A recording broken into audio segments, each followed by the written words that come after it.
ভাই বোনের একজন হচ্ছে কুরফোলা বাড়ি, উনি আর কি এমার্জেন্সিতে লোকজন বলে আসছে, বলে আমি যদি বিল্ডিং ভাঙিয়ে ঢুকছে তারপরে আমরা আসছি।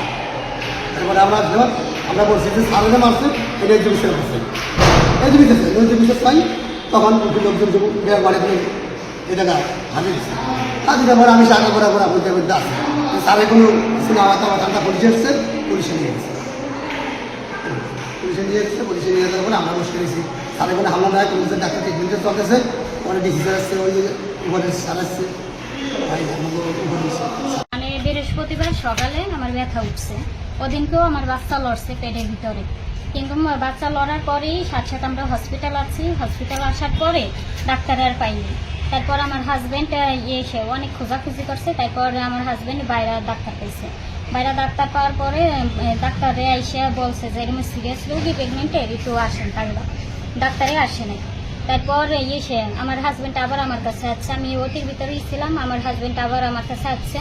আসার পরে বলতেছে যে ডাক্তার তো না, এর বাইরে, এখন ডাক্তার আসবে না, কী করবো? কিন্তু আমি ব্যথায় অনেক চিল্লাচিল্লি করতেছি। তারপর বলছে নার্সের গোদারে যাও।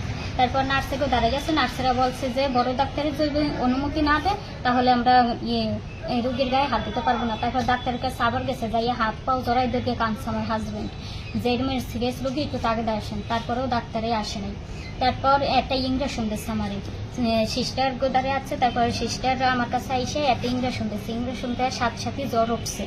আমার জ্বর ওঠার পরে আমি অসুস্থ হয়ে পড়ছি, এখন আমার সেই জ্বর গায়ে আছে, আমি অসুস্থ, ঠিক মতন আমি হাঁটতে পারতেছি না, আমার মাথা ঘুরাইতেছে। সকালবেলা কোটালীপাড়া উপজেলা স্বাস্থ্য কমপ্লেক্সে জরুরি বিভাগে কর্তব্যরত চিকিৎসকের উপর এক দুর্বৃত্ত হামলা করে এবং অন্যান্য যে রোগীরা ছিল তাকে আটক করে। পরবর্তীতে আমরা থানায় যোগাযোগ করে পুলিশের মাধ্যমে তাকে গ্রেপ্তার করছে। বর্তমানে সে থানায় হেফাজতে আছে এবং তার নামে প্রচলিত আইন অনুযায়ী, প্রচলিত ধারা অনুযায়ী তার নামে মামলা হবে এবং এজন্য আমাদের গোপালগঞ্জ জেলার সুযোগ্য সিভিল সার্জন স্যার প্রয়োজনীয় ব্যবস্থা নেওয়ার জন্য আমাকে নির্দেশ প্রদান করেছে। সাময়িক একটু বন্ধ আছে, আমাদের তো ঈদের সময়তে ডাক্তার ক্রাইসিস, অন্য একজন ডাক্তারের মাধ্যমে আমরা সেবাদান চালাচ্ছি। আমরা জরুরি সেবা বন্ধ করি নাই।